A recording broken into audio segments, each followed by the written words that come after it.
Hello. Okay, so this video is probably going to be pretty long because it is my deep dive into the shadows of my life. Okay, this is not about anybody else, this is solely about me. I am going to reveal to you the deepest darkest secrets of my soul. Okay, everything that could possibly be used as a weapon against me, given to you as a gift. Use it as you will, whether you use it against me or it gives you a deeper understanding of the world and life as I have traveled through it. Okay? Again, this is not about anybody else, it is solely about me. And I plan on writing this in a book to show the journey through which I have traveled as a way to give back for all of the many blessings that I have been given. And I literally believe that everything that I have gone through has been a blessing. Okay? And it started very early. I have memories that are from a time that most people would not be able to remember. I remember very, very young. I have memories of places that we lived at before I was even 3 years old. Okay. And I remember things that began at a very young age. For example, my ability to speak to those who had passed on.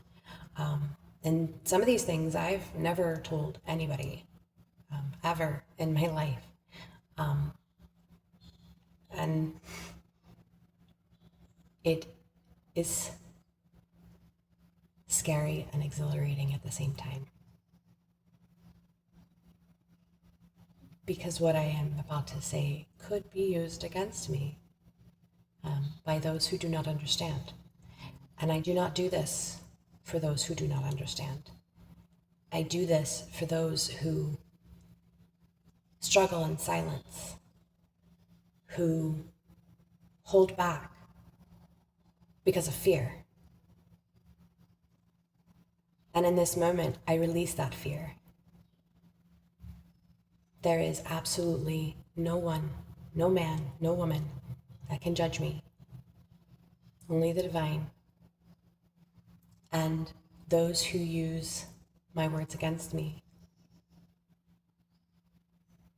do not bother me. Because this is my soul. So, buckle up. It's a long journey. Hold on, I need coffee. Okay, I have my coffee. Let's begin. The very first memory I have of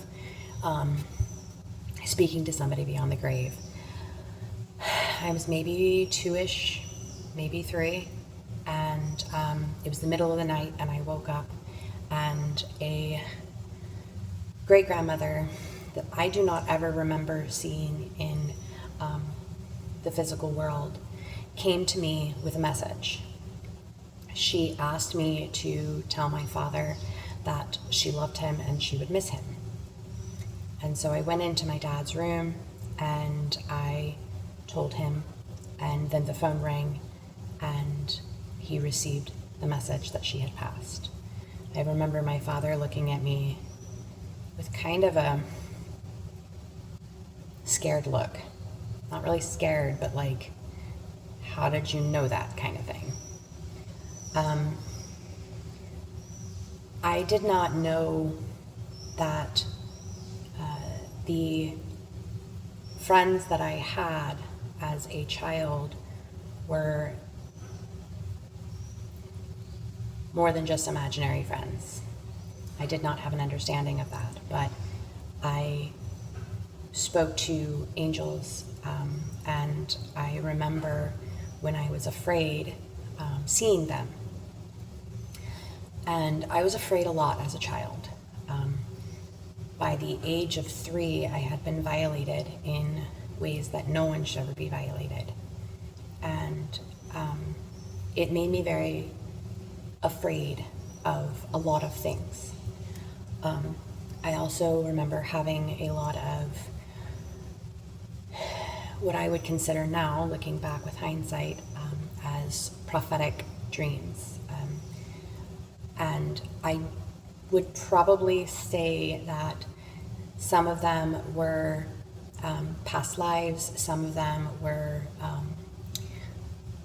alternate timelines, but I remember a lot of world-ending dreams, specifically one that sticks in my mind and has stuck in my mind since I was a child, was the world's population was gobbled up by an alligator, and then they turned into birds. Now, if I were to think of this from a dream like interpretation, I would have to say that this was the transformation of mankind gobbled up by distraction and turned into a parrot, if you will, that are only able to speak in certain terms, okay?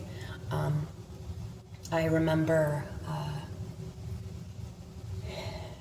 having recurring dreams of a past life that I am starting to remember more now. And for those of you who do not believe in past lives, that is your belief. This is mine. I believe that the soul is eternal, and I believe that we have many lives. I have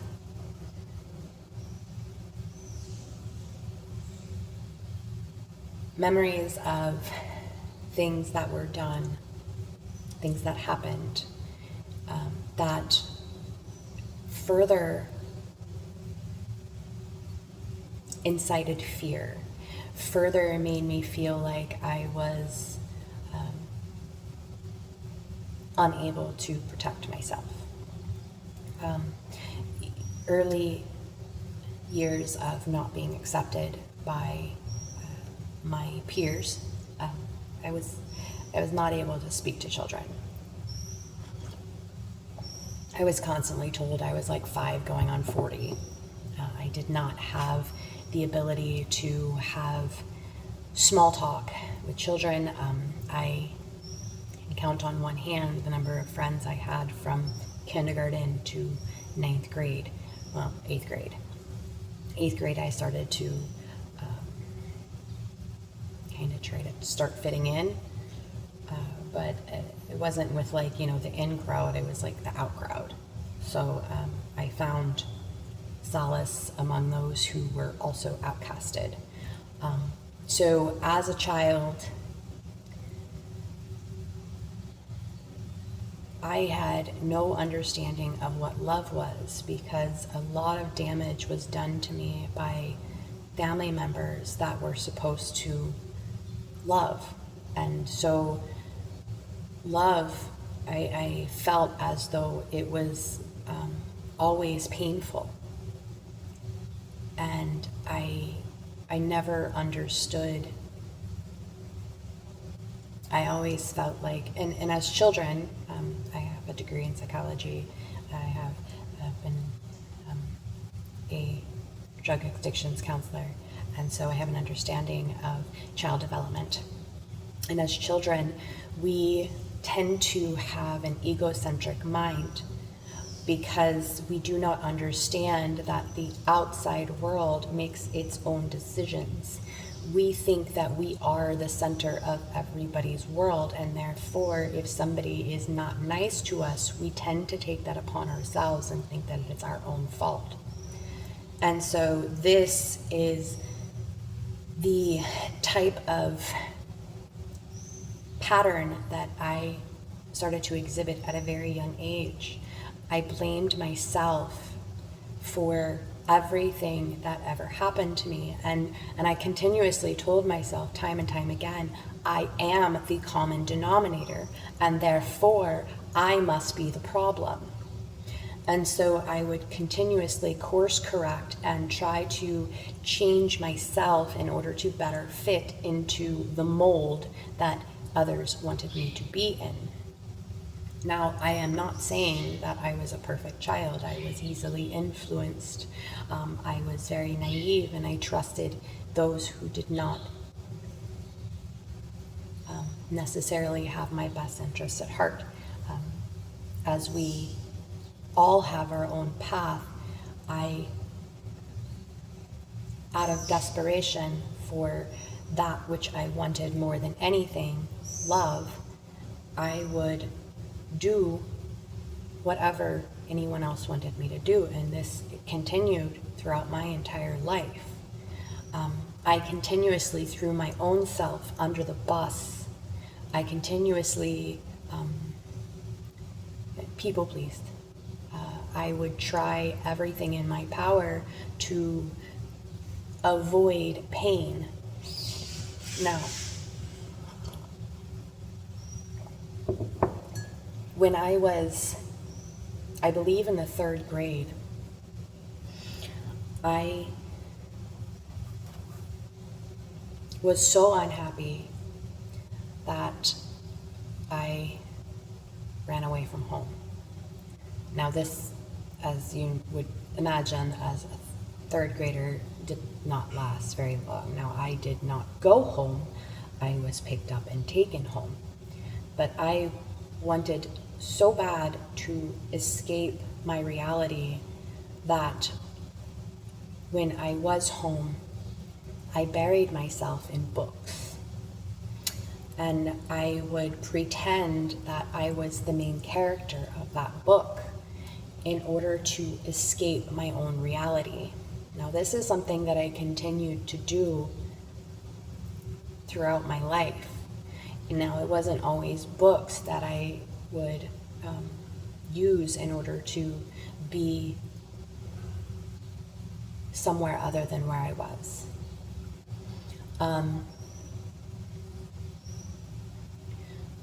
When I was in 8th grade,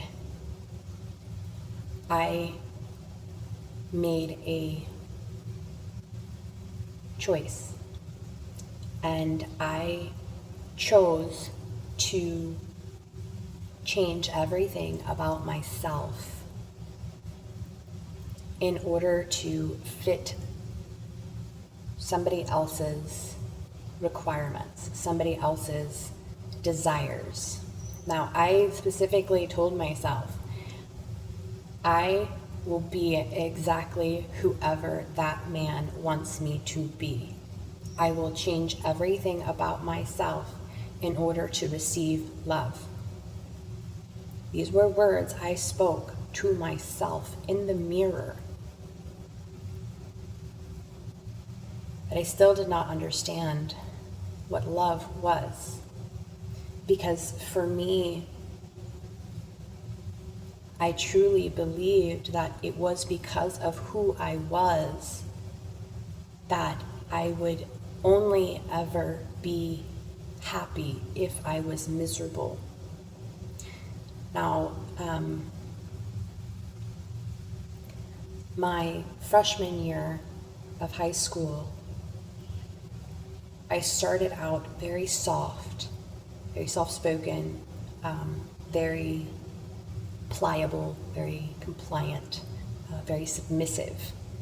And then someone said something one day to me, and a flip switched, and I started to refer to myself as L-I-L-B, Lil B, because I was tired of being stepped all over. I no longer wanted to be everybody else's doormat for some reason, like that I don't even understand why what that kid said flipped that switch. but I went from the victim mentality, the I will do whatever you say, to the exact opposite. Now, if you understand anything about, like, okay, I explain this a lot of the times like a pendulum, okay? When you continue to pull and pull and pull on something and then eventually let it go, it swings to the exact opposite side, okay? So for me, this was an imbalance. And my entire life had been, up until that point, an imbalance, and it continued to be an imbalance for many years after. I would swing back and forth between doing whatever somebody wanted me to do to doing absolutely nothing anybody wanted me to do, like the absolute attitude of go fuck yourself.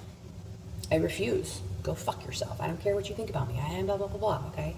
So this stage of what I would have considered at the time rebellion started when I was 14 and ended when I was 19. Now, in that period of time, let me rewind for a second. My parents had a disagreement on religion, and therefore I was not baptized, but I chose to be baptized Catholic when I was 7. I do not want to say that this was my own influence, but the influence of my family.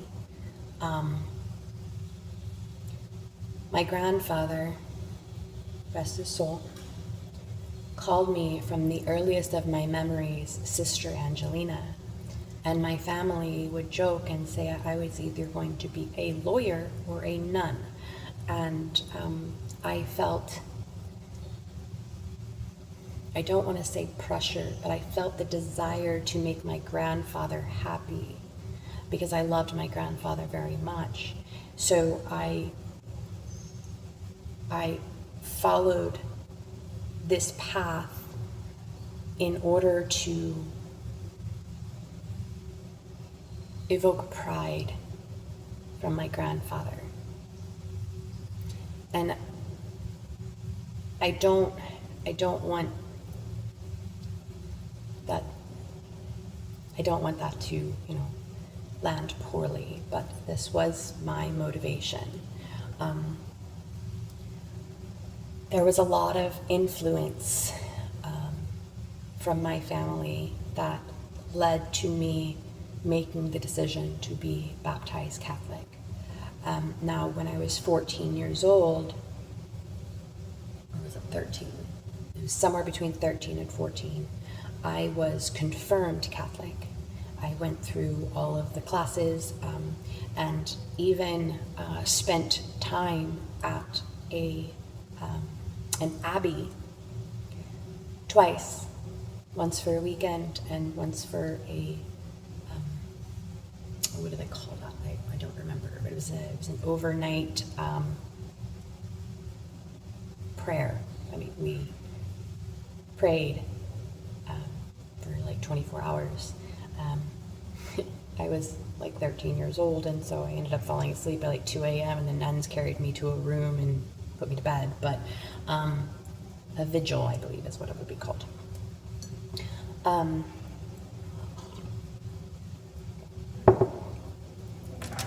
this is something that I have never told anyone.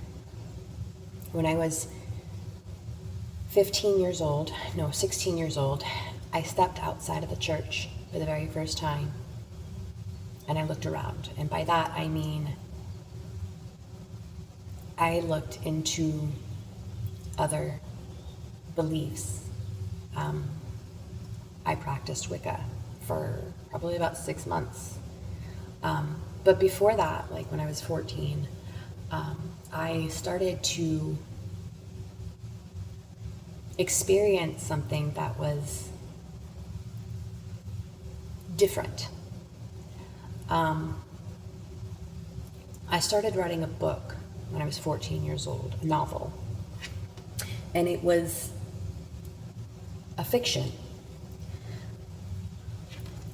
But it was a way for me to express what was going on inside of my mind. I started to feel this pull, like I was supposed to be doing something, that there was something that I was supposed to be fighting, and it was darkness, and I felt two energies pulling on me, both masculine. One was kind, caring, and also had the same mission, and the other was charming and dangerous and distracting. And it was almost like they were the same person, but two different sides of the same person. And it felt like I was trapped in the middle, like a halfling, if you will, half of this lightness and half of this darkness. And so I started to write this novel, and I got about 6 chapters in when I lost the floppy disk it was on. And I never could get it, like I could never get it right again, and so I just gave up on it. That and distraction came into my life.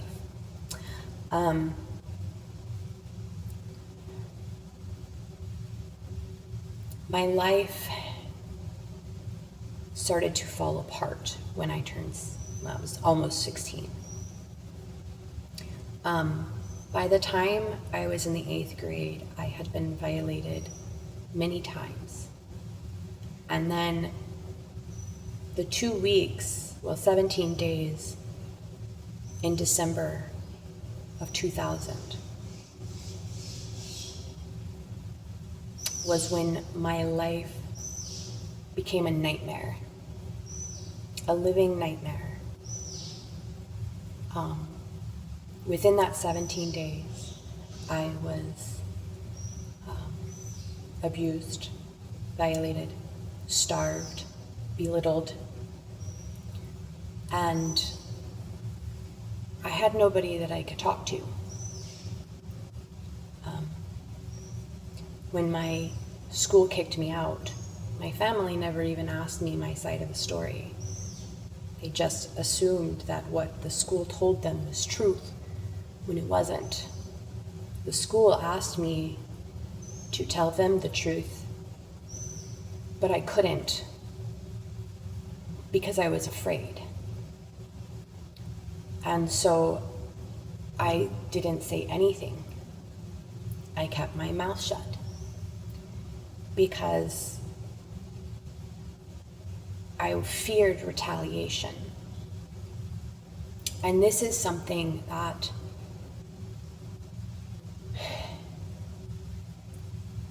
I have seen several times in my life. I am not the only one who has gone through this. I am not the only feminine who has been afraid of retaliation, and so they just kept their mouth shut. And this led to me losing my career in the military because I had never healed from this. And seeing another woman go through it more than once. By the 3rd or 4th time, I couldn't handle it anymore, and all of the weight of everything that I had been bearing for years came crashing down on me.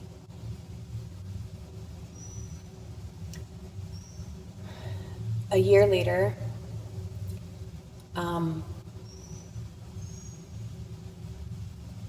a similar situation arose, and my survival mechanism kicked in.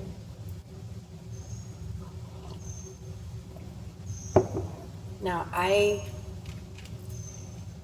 am 5'3", and I am not a very large person. I am very small.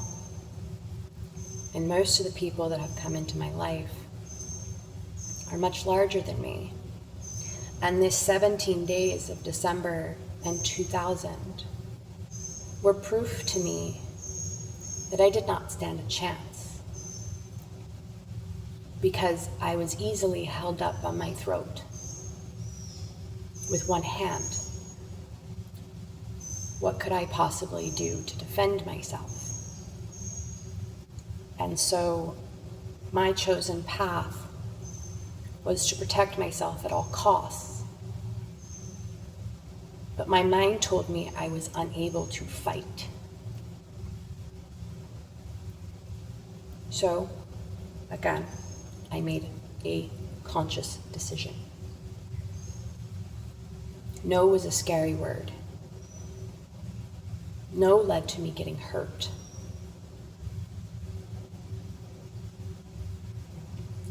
So I didn't say no. And this made me feel a lot of shame. A lot of shame. Because something that I had valued so much, my own body, by this time had already been violated so many times that now it felt dirty and it felt unclean. And it continuously was treated as such.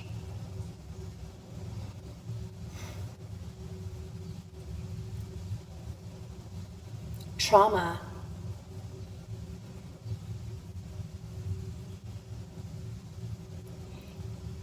can affect us in many ways. And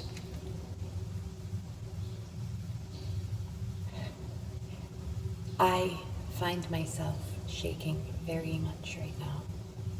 And it is not necessarily because of discomfort, but because of the excess of energy that I am feeling. I need to release this energy. I'm also kind of cold. Okay, so for me, it was a matter of survival. And still this entire time, I was desperate for love. Now, like I had said before, at 14, I started to feel these two separate energies. By the time I was 16, the kinder, more gentle energy faded into the background, because now I had been so traumatized that fear was all I could feel. And this darker energy felt more like a watcher, someone that was standing on the path to make sure that I followed that path of fear, trauma, darkness, shadows.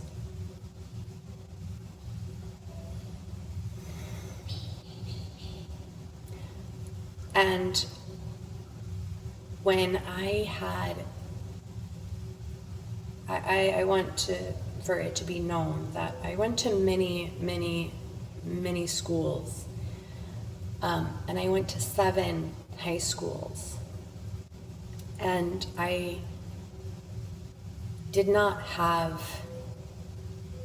close friends, and I didn't have siblings.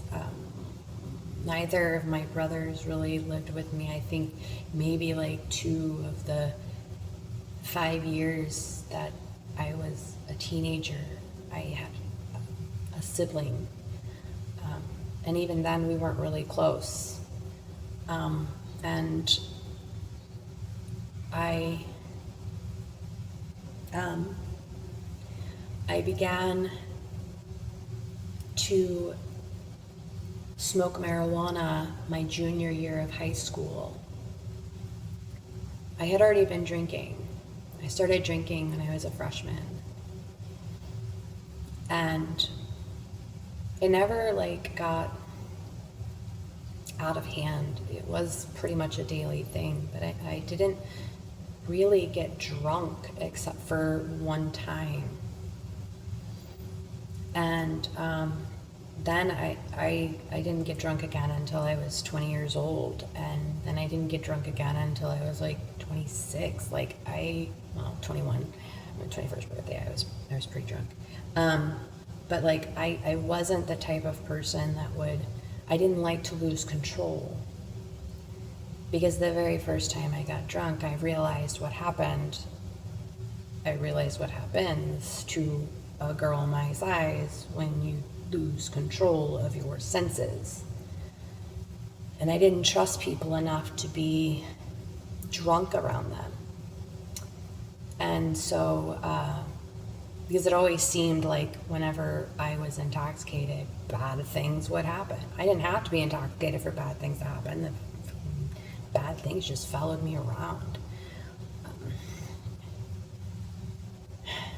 I can't really say that. So it felt like that though. It felt like every person, and it came to a point where I literally saw all men as the big bad wolf. And I never trusted any men. And so I had a tendency to gravitate towards larger men who were like the cuddly teddy bear type. And because I felt like maybe they would protect me because I had, and usually ended up being violated by said men. You'd think I'd, learn my lesson. But I have always had a very strict rule in my life. The sins of somebody else don't belong on somebody new. And call me naive, call me silly, whatever. I always trust.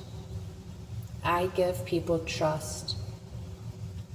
And I am the type of person that will literally lay it out on the line, like, hey, this is what you got. This is what you're dealing with. Like, if you don't like it, walk away. I don't hide behind a mask.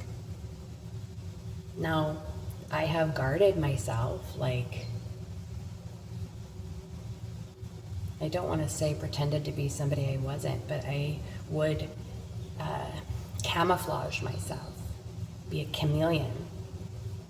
Actually, Chameleon Boy is one of my favorite songs by Blue October.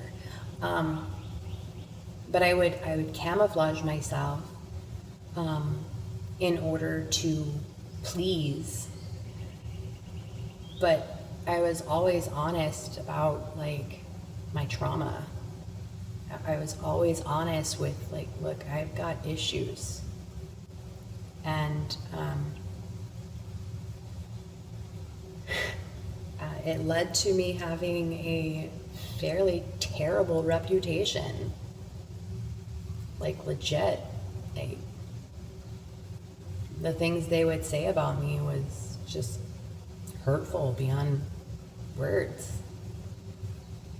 And it was because nobody understood. Nobody understood me.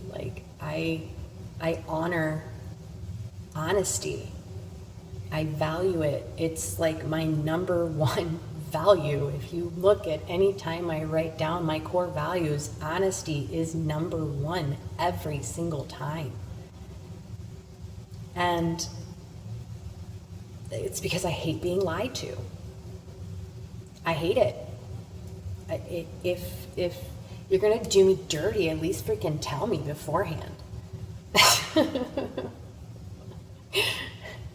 Hey, I'm a liar. Okay, cool. So I don't trust you.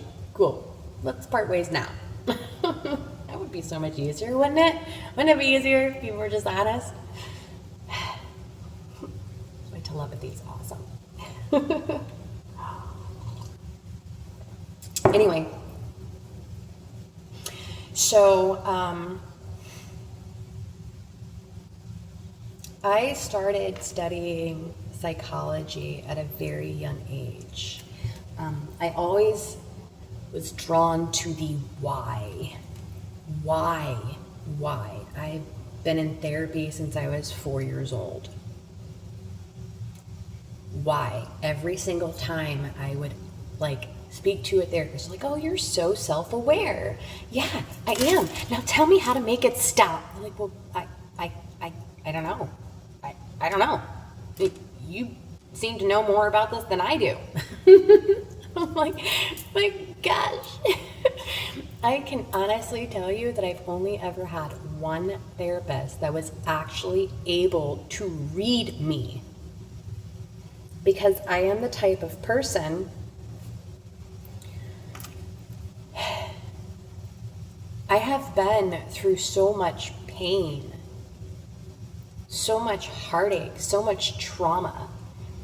And I have been to so many therapists. Think about this. I have been in therapy since I was 4 years old. I went to 7 elementary schools, 7 middle schools, and 7 high schools. That's not even how many therapists I've been to in my life.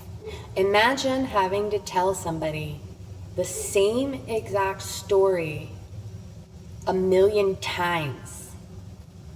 Every time I went to a new therapist, I would have to explain it. It always took 3 times, 3 sessions, 3 hours to explain every single trauma that I'd been through.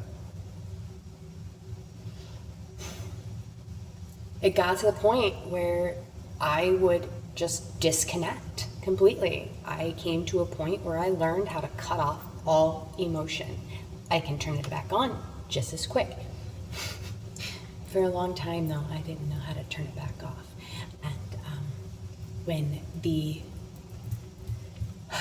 breakdown of 2015 happened, it was like the Hoover Dam busting. Because I'd been repressing for so long. Yeah.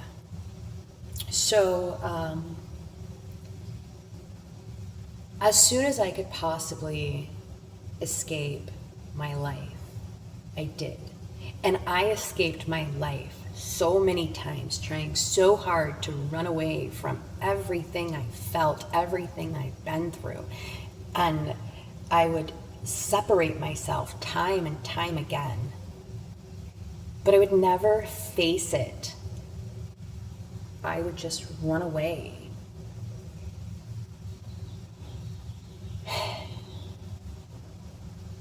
And think, as long as I don't look in the rearview mirror, it can't catch up to me. But it always caught up to me. Always. So, by the time I was 16, like I said, I had stepped out of the church for the first time in 9 years. And I took a look around. Things didn't make sense. So I started looking elsewhere. And I didn't know what any of it meant.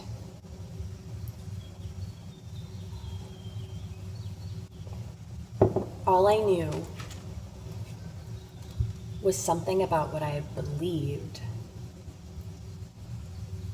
wasn't right. There were too many contradictions.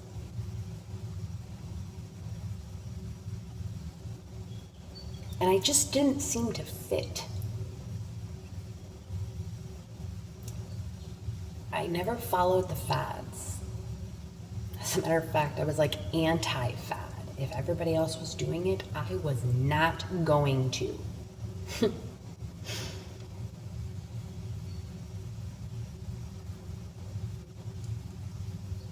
When I was 18,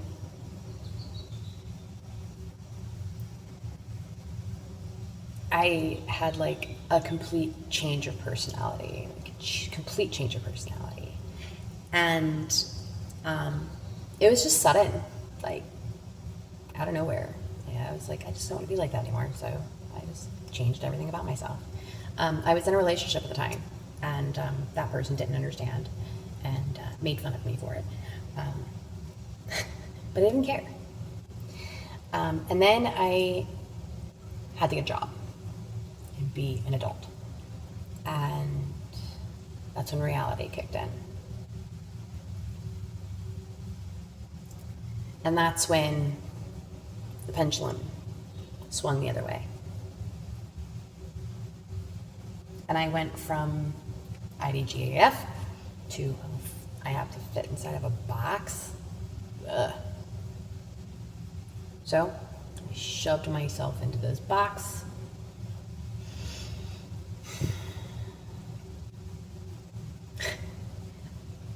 Changed my hair, changed my clothes, changed the way I spoke, changed the music I listened to, and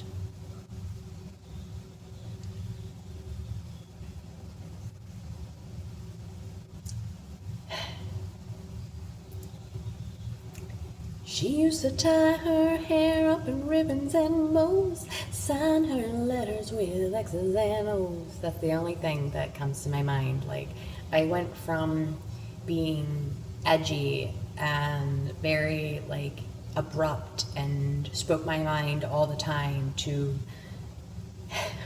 what most people assumed for many years, that I was a goody two-shoes, that I had never experienced any kind of wild in my life. This is truth, like legit truth. And so like I fit inside of a box and I became a functioning member of society. And then I started to go to college. And then tragedy struck. And I dropped out of college. And I went into the military. I'm going to tell you why I joined the military. I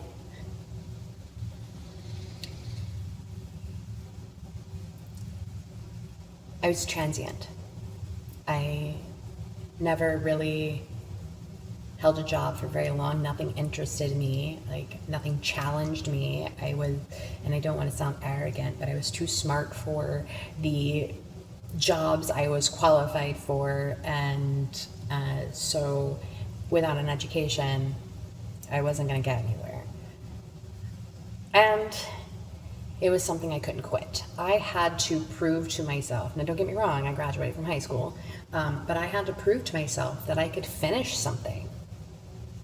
I had started so many things in my life and never finished, and I was like, if I walk away from this, I can't run away. If I walk away from this, I go to prison, and that was something I did not want to do, like, ever. I got arrested once, and it scared the living hell out of me, and I never wanted to do that again. And so I joined the military, and it actually turned out to be one of the best things I could have ever done for myself, because well, for many reasons, many reasons. And now looking back with hindsight, like I can be like, oh yeah, that was a fabulous choice in my life. It gave me confidence, because by that time in my life, I mean, I had already gone through 3 domestic violences, and I'm saying violation to keep this PG.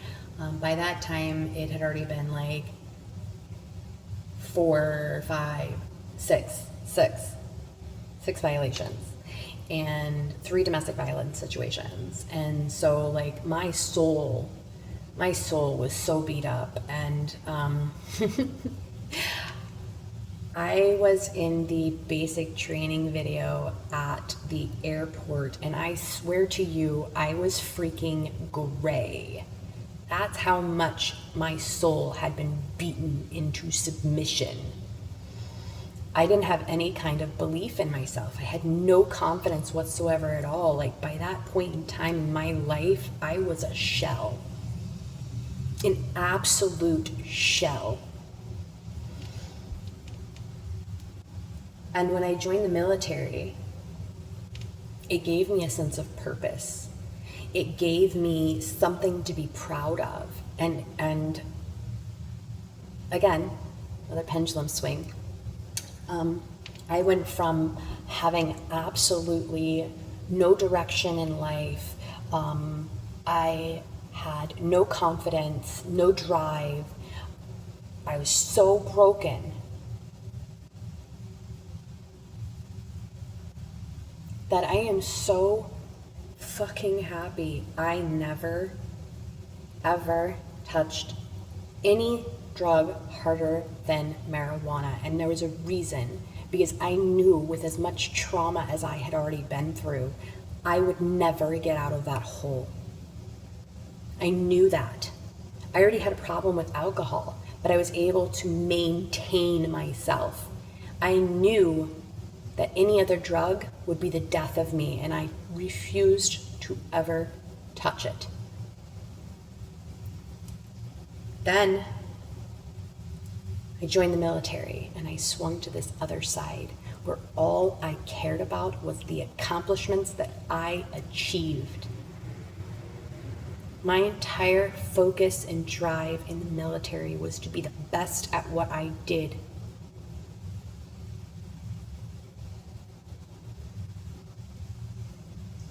And I was damn good at what I did.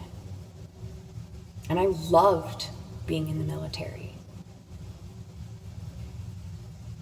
In the military,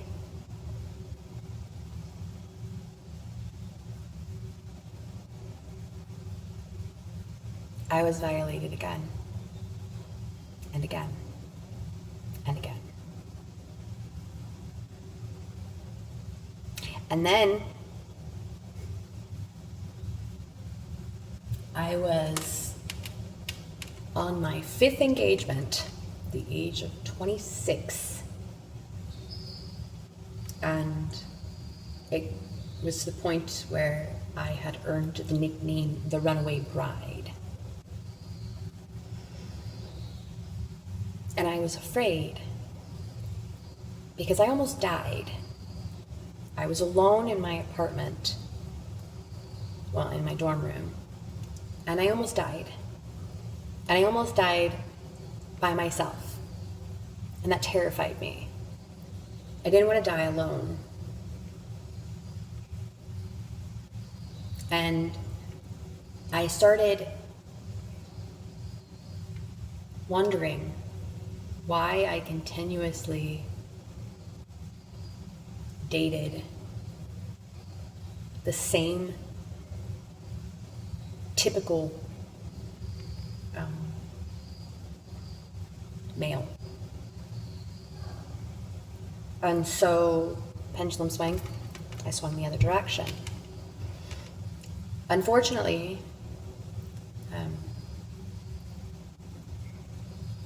there was no trust there.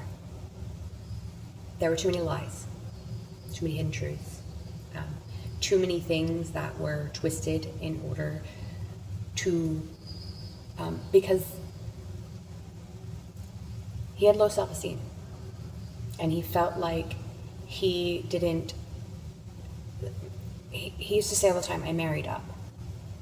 Yeah, that's cool and all, but it's not cool to pretend to be somebody you're not in order to make somebody want to be with you. Not cool. Our marriage lasted less than a year.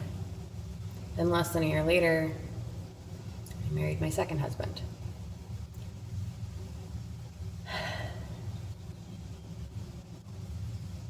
I trauma bonded with him. He was the first person I truly opened up to. And the first person I cried in front of in a long time. And I've always been able to feel the energy. I just never could tell what it was. I just I don't know, I know what they're feeling. I never knew what empath was. I didn't understand all of that stuff. I knew what he was feeling. And after I told him my story and I was crying, which was something that I was not used to doing, he patted the seat next to him, and I sat next to him, and he just held me, and I could feel the energy that he wanted to kiss me really, really bad. I already knew he liked me, he kind of told me when he was drunk. And so he didn't take advantage of the situation, and for that reason, and that was literally the reason I married him.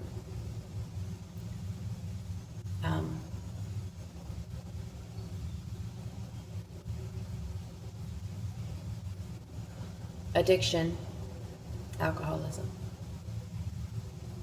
PTSD, and depression ended our marriage. And the most traumatic experience of my life was his death. But that wasn't the beginning of the pain in that marriage. My world fell apart 2 years prior, when I realized the man that I adored to a point of obsession didn't love me.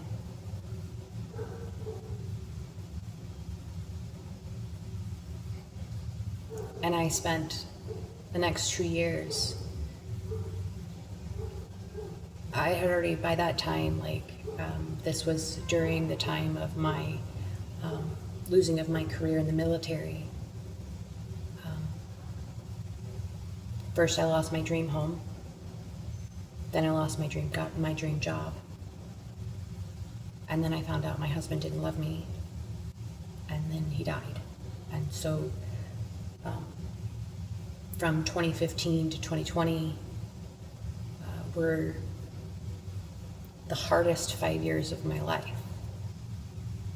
And unfortunately, that was the first 5 years of my son's life. And I know that at time of my life, I was wandering blindly in grass so tall I could not see. And I was trying to find my way out of that field with absolutely no understanding, still at the age of 36, I still had no idea what love was. I thought I loved my second husband. I truly did. But I did not. I idealized him.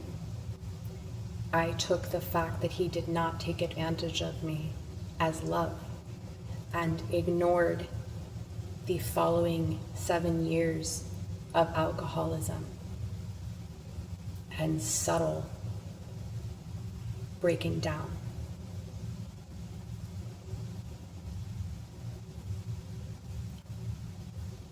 Again, I still felt that self-sacrifice was love.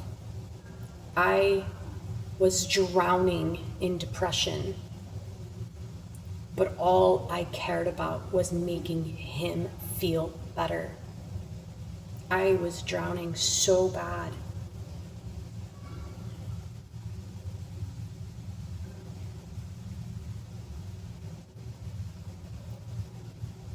By the age of 36, I didn't think there was such thing as happiness. I thought it was a fairy tale. I thought it was an illusion. I thought it was a lie.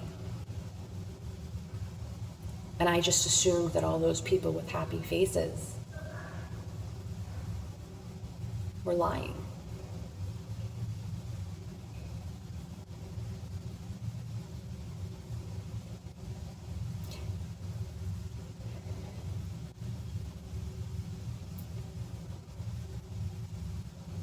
I carried the shame of my husband's death on my own heart.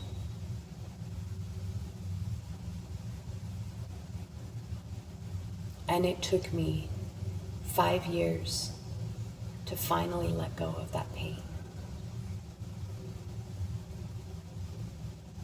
Now,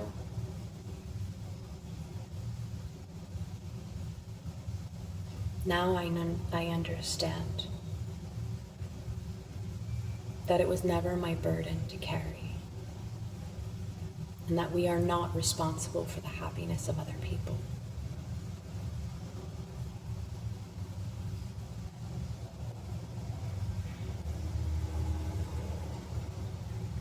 I'm going to go back to 2015. I'm going to explain the breakdown.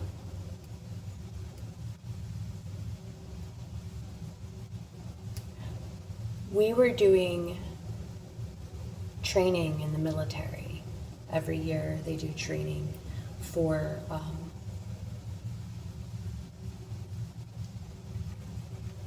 prevention of violations against people. And during the training, or after one of our training sessions, I found out that a particular group of males was harassing one of the females on our flight.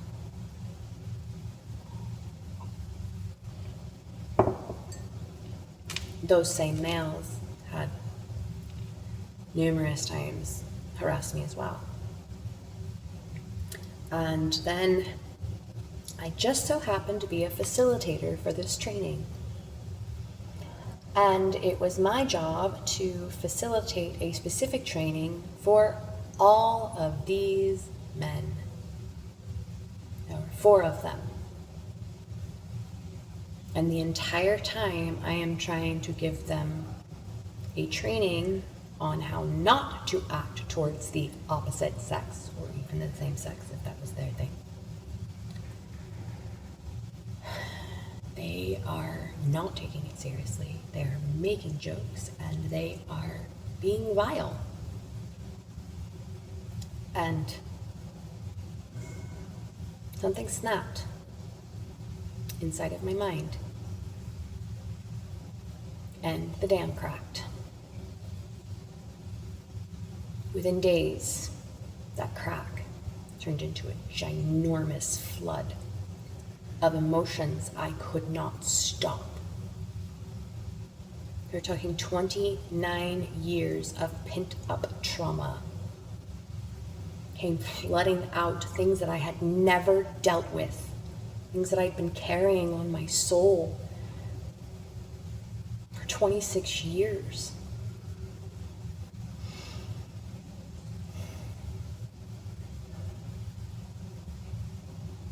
First, I lost my subordinates.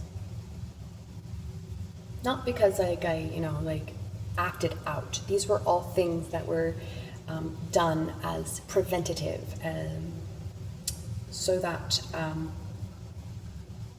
I could keep my career. And then I was given a break from my job. And then I was sent to the intensive outpatient program. Because for some reason, my therapist didn't take me seriously when I told him the seriousness of the nature of my thoughts. And so So he felt it was only necessary to send me to an outpatient program.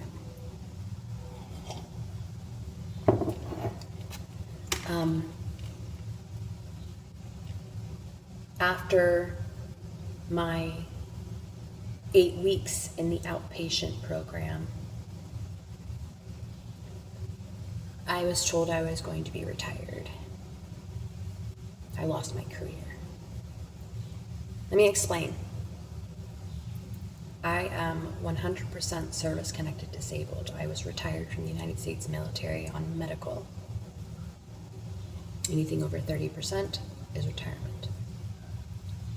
70% is mental health. This is the weapons they have against me. Now, in 2015, I was diagnosed bipolar, generalized anxiety disorder, and PTSD recurrent severe.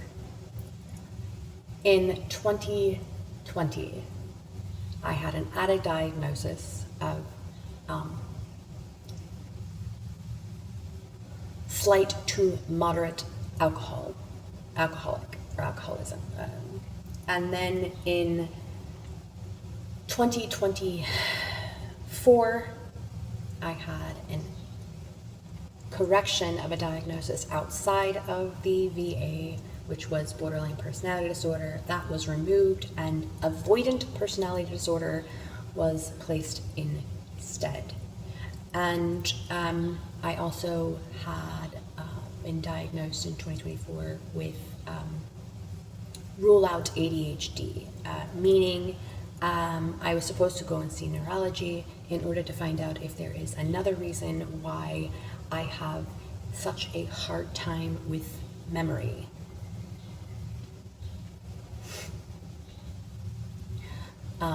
It is not long-term memory. It is short-term memory. There will be moments or even like days when I have blackouts of memories. I have no idea why. It's almost as if like it never happened. But other people will tell me, oh yeah, it totally happened. Now, the reason why that I was diagnosed with bipolar type 1, by the way, was because when I had my breakdown in 2015, they put me on anti-anxiety medicines, Klonopin, anti-nightmare medicines, Klonopin. They put me on an antidepressant, Effexor, and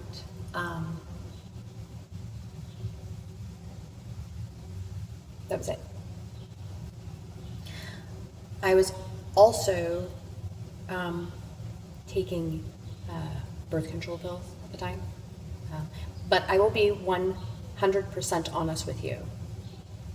Of all of the years I've ever taken medication, I will be honest that 75% taking is really, really generous. It's probably more along the lines of I take it 25% of the time. I haven't been medicated in more than 2 years, 2.5 to be exact.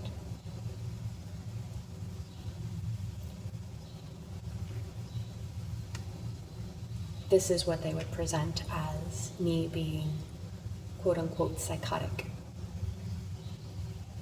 As a matter of fact, some tried to accuse me of being schizophrenic. Now, I have already said I have a degree in psychology. I also was a drug addictions counselor. Before I was a drug addictions counselor, I was a life skills coach to a gentleman who had schizophrenia. As a matter of fact, I had to many times save his life because of him having schizophrenic episodes while we were together. I was the only person that man trusted. I was the only person that man trusted. The things that he would say, the way that he would speak, the verbiage that he would use, the choppiness of his speech. I understand schizophrenia. I also understand psychosis. And I also understand bipolar mania.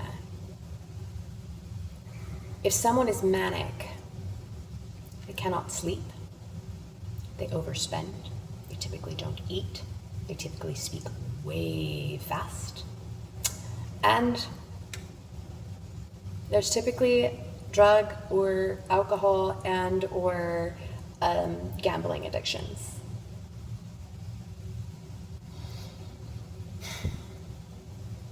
I have not smoked marijuana since April.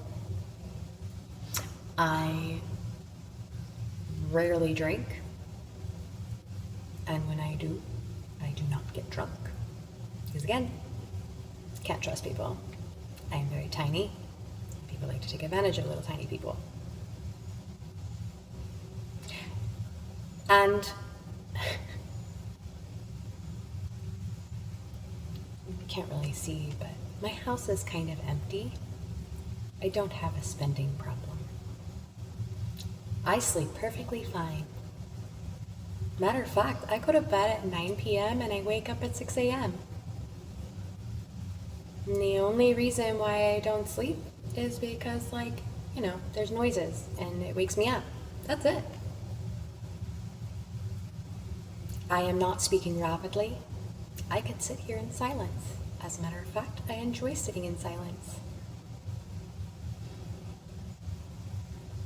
I do not have disjointed speech.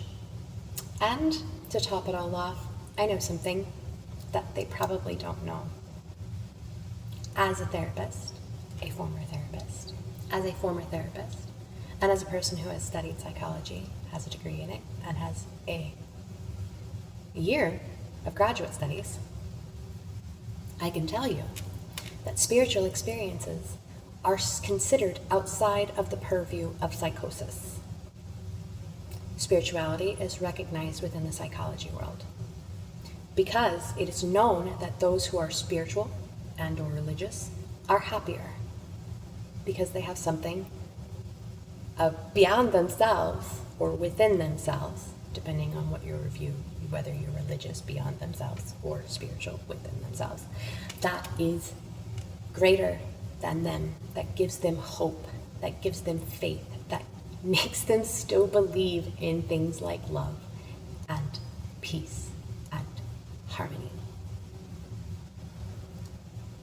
This is not something against people that are atheists, but those who are atheists tend to have a very darker view of life. Like, there's no meaning in life. There's no, right or wrong or morals and stuff like that. Like, okay, that's your point of view. That's you.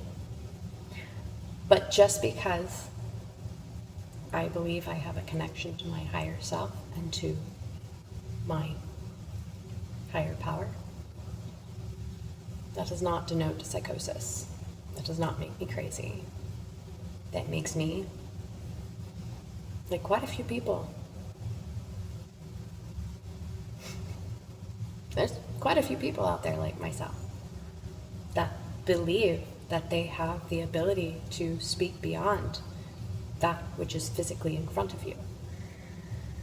So you can throw your sticks and stones at me, but I bear to you now and tell you, this is what I have been through. These are the shadows that I have overcome. These are the shadows that are no longer guiding my path. These shadows are now my shield. They are my weapon.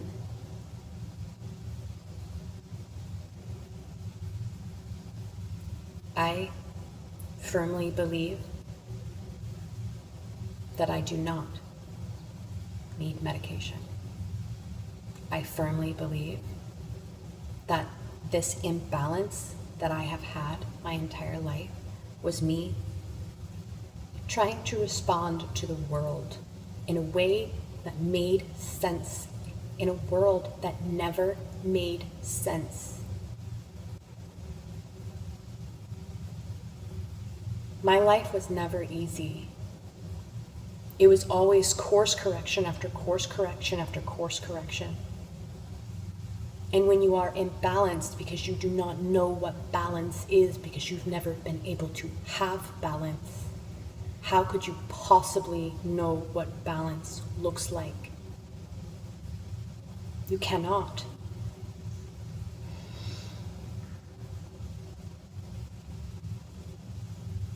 These last 3 months, I have found balance. And that was by separating myself. And they can call me resentful or grudging or whatever they want. It is not. It is separating myself from all of the negative voices that have been surrounding me my entire life. And I'm not talking about voices inside of my head. I am talking about the voices of the people that have surrounded me.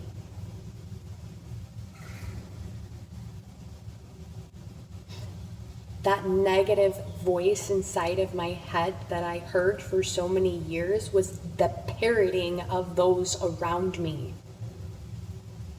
I was bullied my entire life. And that voice echoed inside of my mind. To be constantly called ugly as a child, to be constantly called weird, to be constantly called ditzy, like flighty, everything negative, that stuck inside of my mind. When I finally unplugged all of those voices around me, the ones that constantly told me I was crazy, I could finally hear the truth. And that was, I am exactly who I am meant to be. And I went through everything for a purpose. And even if that purpose is fulfilled in this moment by you watching this video, by you understanding that you are not the only one. And if you get the picture to finally unplug from all of the voices around you, from all of the distractions, from everything that tells you you're not good enough, or that you're too much. I've heard that my whole life. You're too sensitive, you're too this, you're too that. Unplug. Even if you're watching it or reading it, unplug. Just because you aren't like somebody else doesn't make you wrong. It means you're not a part of the program. Everybody else that falls in line and follows everybody else in the crowd, they don't realize that at the end of the line is a slaughterhouse.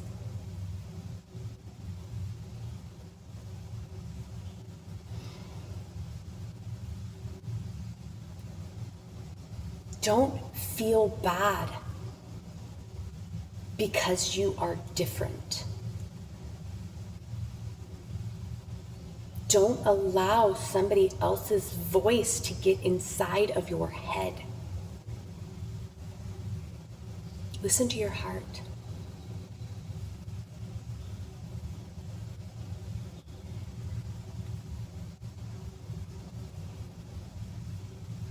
Listen to your heart. I hope and pray that whoever needs to see this will make it to the end and will watch this entire video. I hope you feel better about your life and yourself after you watch this. Because I'll be honest, it's the only thing it was meant for. It was for you to see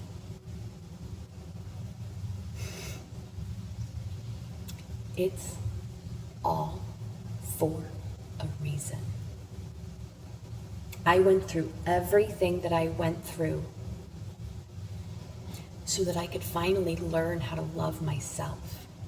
So I could finally remember that I had angels with me when I was a child. And that I allowed the influence of other people because I desired love so much that I allowed that to take me away from my angels.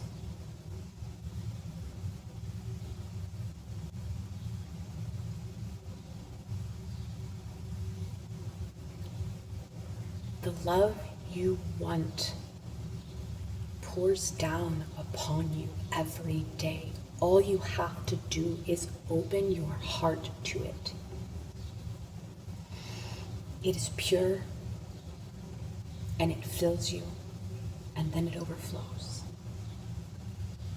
You'll never feel more accepted in your life than when you open your heart to the divine.